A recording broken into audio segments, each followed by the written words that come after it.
Bienvenidos a esta nueva exploración.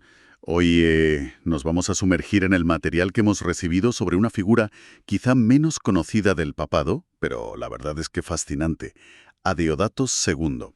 Fue el papa número 77, allá por el siglo VII. Tuvo un pontificado relativamente corto, del 672 al 676. Y la documentación que tenemos gira en torno a un concepto muy sugerente que se asocia a él: el Papa del Silencio Fecundo. Explora la idea de la oración como una fuerza, casi como un motor, para la Iglesia durante su tiempo. Así que bueno, nuestra misión aquí es desgranar un poco esa idea. Queremos entender qué significó realmente tener un papa que venía del monacato, un líder más contemplativo que gestor, ¿no? Y esto en una época en que la Iglesia intentaba, bueno, recuperarse, reconstruirse espiritualmente. Y claro, la etiqueta esta de Papa del Silencio Fecundo, pues llama mucho la atención. ¿Cómo puede el silencio, que normalmente asociamos a la ausencia, a la falta de algo, ser una fuerza? ¿Qué implica liderar desde la quietud, desde la contemplación, en un mundo, incluso el del siglo VII, que a menudo valora más la acción visible, la palabra que resuena? Venga, vamos a indagar a fondo en esto. Para empezar, situémonos un poco. Finales del siglo VII. ¿Cómo era esa Roma? ¿Qué ambiente se respiraba cuando Adeodato II llegó al papado? Mm, ¿Cómo pueden ser ciertas interpretaciones en contra de cómo queremos mostrarnos? Hay una época donde se juega con diferentes modos de hacerse mayor, ir por ciertos caminos. Para estas nuevas épocas podemos tratar de prevenir, identificar y enfrentar cualquier problema que afecte a nuestra seguridad. Una manera de avanzar más rápido es profundizando en el concepto del progreso. Pues mira, la Roma, que recibe a Deodato, esto es en el 672, venía de un periodo de relativa calma, sobre todo si lo comparamos con décadas anteriores, que habían sido muy tensas. Mucho de esto, hay que decirlo, se debía al trabajo conciliador de su predecesor, el Papa Vitaliano. Había conseguido apaciguar bastante las aguas. Por ejemplo, la famosa herejía monotelita, esa disputa tan compleja en Oriente sobre si Cristo tenía una o dos voluntades, la divina y la humana. Bueno, pues aunque seguía ahí latente, había perdido mucho fuelle. Ya no era, digamos, tan expansiva doctrinalmente. O sea, menos frentes doctrinales abiertos, menos polémica. Exacto, menos conflictividad en ese sentido. Y mientras tanto, en Occidente, la Iglesia parecía ir consolidándose. La evangelización en las Islas Británicas, por ejemplo, iba avanzando con bastante vigor. Y Roma, pues, reafirmaba su papel como centro espiritual de referencia. Podríamos decir que era un momento donde la Iglesia podía permitirse una especie de pausa, un respiro para mirar hacia adentro, para madurar espiritualmente. Era un terreno abonado, digamos, para un papa con un perfil diferente. Un respiro, sí. Me parece que esa es la palabra clave. Y en ese contexto, justo ahí, en abril del 672, eligen a Adeodato. Y lo llamativo, como decías, es que venía directamente de un monasterio romano. ¿Qué señal enviaba esa elección? ¿Qué significaba? Pues fue una señal muy clara. Suponía el retorno del espíritu monástico al corazón mismo del liderazgo de la Iglesia. Pensemos que su fuerza, o al menos la percepción que se tenía de ella, no venía tanto de habilidades políticas o de una oratoria deslumbrante, que quizá eran más habituales. Venía de su profunda vida interior. Muy enraizada en la tradición benedictina, ¿sabes? Esa regla monástica tan influyente que busca equilibrar la oración constante, el ora, el trabajo manual e intelectual, el labora, y una vida estable en comunidad. Disciplina, oración, comunidad. Entiendo. Interpretarse como toda una declaración de intenciones, como apunta una de las reflexiones del material que manejamos. El silencio de los monjes sostiene el ruido del mundo. Elegir a un monje era, en cierto modo, apostar por ese sostén silencioso como fuente de fortaleza para la Iglesia. Era un mensaje en sí mismo. Vale. Entiendo la señal, el simbolismo, pero claro, del símbolo a la práctica. ¿Cómo se plasmó esa espiritualidad benedictina, ese énfasis en el silencio, en la oración, en su forma concreta de gobernar durante esos 4 años? Pues mira, su pontificado tuvo un foco muy definido: la renovación espiritual interna. No tanto grandes gestos hacia afuera, ¿sabes?, sino fortalecer la vida de la Iglesia desde dentro. Promovió, por ejemplo, la restauración de monasterios que quizá habían, relajado un poco su disciplina o perdido vigor con el tiempo. Reafirmó la regla monástica no solo para los monjes, sino como un modelo de santidad y de orden válido para toda la Iglesia. Y sobre todo, alentó la vida contemplativa como la base, como el pilar fundamental para el equilibrio eclesial. La información que tenemos destaca mucho su ejemplo personal. Se habla de austeridad, de mansedumbre, un estilo que debía contrastar bastante, imagino, con las intrigas y las luchas de poder que a menudo rodeaban Roma y también Bizancio, ¿no? Y hay una frase que se le atribuye, o que al menos resume bien su espíritu: la Iglesia que ora, más discute menos. Totalmente. Esa frase, de verdad, encapsula su enfoque a la perfección. Se le describe como un hombre de pocas palabras. Sí, pero ojo, no por ello indeciso. Las decisiones que tomaba, se sugiere en el material, venían de un proceso de discernimiento interior, de oración profunda. Y por eso mismo eran firmes.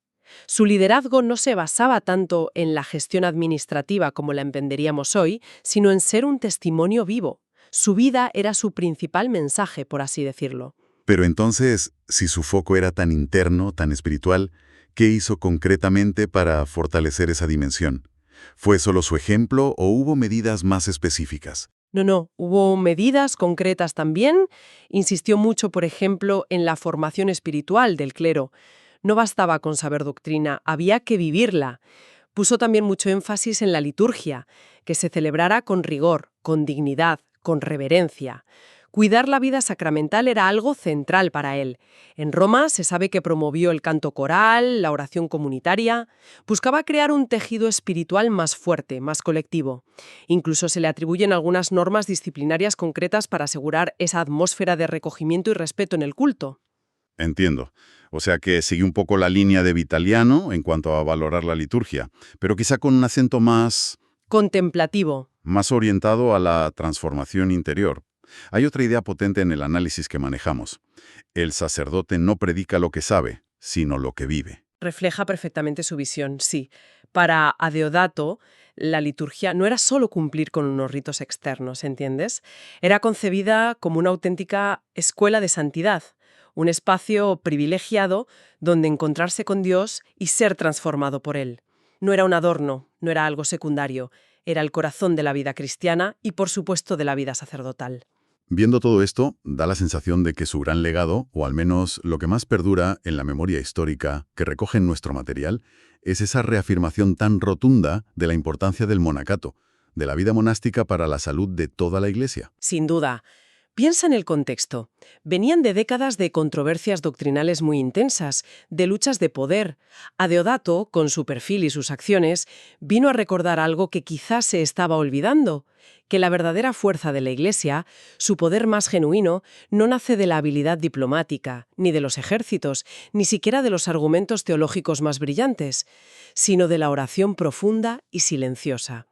Aquí lo fascinante es esa convicción tan arraigada que parece transmitir: la Iglesia se reforma primero en los claustros, como si la renovación tuviera que empezar necesariamente en esos espacios de silencio y oración para luego, desde ahí, irradiarse al resto. Una idea muy potente, sí. La reforma empieza en el silencio del claustro. Y eso tuvo consecuencias visibles, más allá de la inspiración general. Se notó en los monasterios de la época. Sí, parece que sí. Bajo su influencia y sobre todo por su ejemplo personal, varios monasterios, especialmente en Italia, vivieron una especie de renacimiento espiritual. Hay indicios de que volvieron a un seguimiento más riguroso de la regla benedictina, recuperando ese equilibrio tan característico entre oración, trabajo y vida comunitaria. Fue una renovación discreta, sin grandes titulares, pero muy significativa. Sembró semillas para futuros movimientos monásticos que siglos más tarde tendrían un impacto brutal en la configuración cultural y espiritual de Europa. Adeodato, en este sentido, no fue tanto un gran legislador como un testigo. Su vida misma, como sugiere la documentación, fue una especie de homilía en silencio. Muy gráfico eso de homilía en silencio. Me gusta. Ahora, cambiando un poco de tercio, pero conectado con esto del silencio. ¿Qué pasó con las relaciones exteriores, especialmente con el Imperio bizantino, que solía ser una fuente constante de interacción y, bueno, a menudo de conflicto para los papas?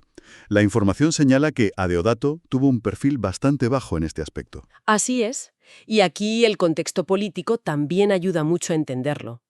El emperador anterior, Constante II, había tenido relaciones bastante tensas con Roma, pero murió justo antes del pontificado de Adeodato. Su hijo y sucesor, Constantino IV, que tenía el apodo de Pogonato, adoptó una política mucho más conciliadora hacia Occidente y hacia el papado. Buscaba la paz con Roma, vamos.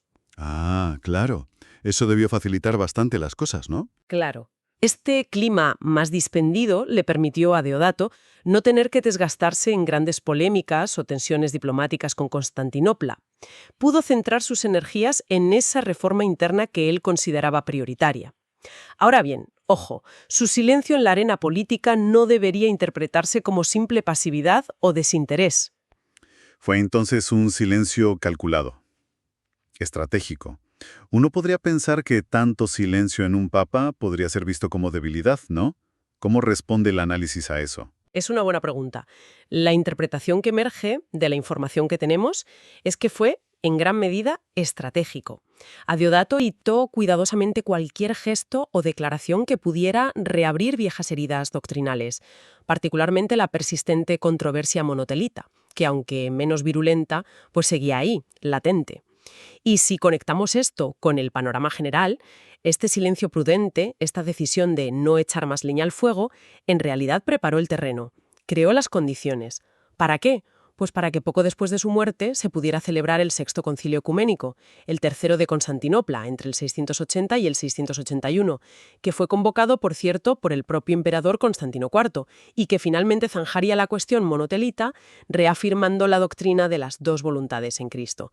Así que, a veces, como sugiere una frase del material, el silencio del Papa habla más que sus cartas. ¿Fue un silencio que posibilitó una futura reconciliación? No, o sea que su no hacer aparente en política exterior fue en realidad una forma muy activa de hacer, de facilitar una solución a largo plazo. Es una perspectiva muy interesante. Entonces, resumiendo un poco, su papado no brilló por grandes eventos públicos, ni por actividad diplomática frenética, ni por construcciones monumentales. No, no. Su brillo fue de otro tipo, más discreto, más interior, podríamos decir. Radica, según se desprende de la documentación, en su profunda vida espiritual y en la fuerza de su ejemplo moral. Se le describe de forma muy poética, me parece, como una primavera de oración en la historia de la Iglesia de Roma. Un tiempo de calma, de estabilidad interna, de purificación silenciosa. Su humildad, su estilo monástico, en el trono de Pedro, dejó huella en la conciencia eclesial de su tiempo. Murió en el 676, y la veneración como santo surgió de forma bastante espontánea entre el pueblo romano. Y ese legado, aunque no fuera ruidoso, perduró. Dejó alguna estela, alguna influencia posterior. Sí, sí que perduró. Perduró como un ideal, el del Papa monje, un modelo de liderazgo espiritual centrado en la oración y el desapego. Y es un modelo que reaparecerá siglos después en figuras muy relevantes, como San Gregorio VII, que también fue monje antes de ser papa, o, de forma muy llamativa aunque muy breve, San Celestino V, el papa ermitaño. Adeodato II, en cierto modo, nos recuerda que hay otra forma de ejercer la autoridad espiritual, una que reside en lo invisible, en esa capacidad de sostener al mundo, como dice una imagen muy bonita del texto, con manos invisibles a través de la oración constante y silenciosa. Sostener el mundo con manos invisibles. Es una imagen realmente poderosa. Y esto nos lleva directamente a la idea de fondo, ¿no? A esa teología del silencio que parece impregnar toda su figura. Exacto. La figura de Adeodato invita a pensar en el silencio no como un vacío, sino como un espacio lleno de significado, casi como un lugar teológico, un ámbito donde Dios se comunica de forma privilegiada. Su teología no se encuentra tanto en tratados escritos, no los dejó, sino en su propia vida, en ese silencio habitado por Dios. En un siglo VII muy dado a las disputas teológicas ruidosas, a las intrigas políticas, su pontificado silencioso fue como una lección práctica. La verdadera fortaleza de la Iglesia quizá no reside tanto en sus discursos públicos o en su poder terrenal, sino en la solidez de su vida interior, alimentada por la oración. Hay una reflexión muy bonita en la documentación. El silencio del santo no es ausencia de palabra, es presencia de verbo, con V mayúscula. El material lo llama una teología del recogimiento. Presenta al Papa en su figura ideal como un orante, antes incluso que un gobernante. Un contemplativo cuya acción deriva de la escucha.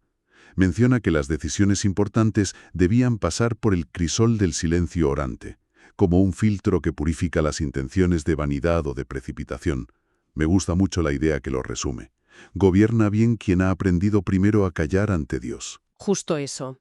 Y este silencio, entendido así, no es solo pasividad, ¿eh? También puede verse como una forma de resistencia espiritual, una especie de libertad interior frente al ruido constante del poder, de las presiones externas, de la opinión pública, de todo eso. Es una manifestación de confianza profunda en que la verdad tiene su propia fuerza y no necesita gritos para imponerse. Resplandece a su tiempo. Quizá lo más radical aquí es entender la oración no solo como una práctica piadosa personal del Papa, sino como un verdadero método de gobierno, una forma de discernir la voluntad de Dios para la Iglesia en cada momento. Hablamos entonces de una fecundidad real, pero quizá invisible a corto plazo. No dejó grandes documentos que cambiaran la historia, ni reformas estructurales que se estudien en todos los manuales. Pero su influencia en la espiritualidad monástica posterior fue clave, y esa espiritualidad sí que transformó Europa. Cito otra frase del análisis que manejamos. El fruto más duradero de un pontificado es el que madura en el silencio de los siglos. Precisamente. El silencio desde esta perspectiva no es vacío, sino plenitud. Se describe incluso como la lengua materna del Espíritu Santo, el ambiente natural donde el Espíritu puede ser escuchado con más claridad. Hay una intuición mística muy antigua en la tradición cristiana detrás de esto, que Dios actúa con más poder y sobre todo con más sutileza en la quietud que en medio de la agitación y la palabrería. A Diodato parece encarnar perfectamente esa intuición. Bien, pues creo que hemos recorrido bastante bien la figura de Adeodato II, este Papa del silencio fecundo. Un líder del siglo VII que eligió conscientemente la vía monástica, la oración constante y la reforma interior como respuesta a su tiempo. Un papado breve, sí, apenas 4 años, pero que dejó una huella singular, centrada en esa fuerza a menudo infravalorada de la contemplación y de la quietud. Yo creo que su legado, tal como lo presenta la información que hemos analizado, sigue siendo relevante hoy. Nos recuerda la importancia de encontrar un equilibrio entre la acción necesaria y la contemplación que la nutre, entre la voz pública y el silencio fecundo que le da profundidad y sentido. Subraya que la fortaleza espiritual, tanto a nivel personal como institucional, a menudo se cultiva en la calma, en la escucha atenta, en el discernimiento sereno. Esa idea de un gobierno invisible, basado en la oración y en buscar algo más allá de lo inmediato, sigue teniendo una resonancia muy poderosa, me parece. Y quizá el ejemplo de Adeodato II, un papa que, según una frase final del texto, venció con el silencio, pues nos deja una pregunta para reflexionar. En nuestro mundo actual, tan hiperconectado, tan lleno de ruido, de notificaciones constantes, de opiniones vociferantes por todas partes, ¿qué espacio real le damos al silencio deliberado? No al silencio vacío, claro, sino a esa quietud que permite la escucha profunda, el discernimiento, la conexión con algo más hondo. ¿Podría existir hoy una forma de liderazgo silencioso? No necesariamente religioso, sino en cualquier ámbito, que aporte una profundidad y una autenticidad que a menudo se echan en falta en medio del estruendo general? Es una idea interesante, creo, para seguir dándole vueltas.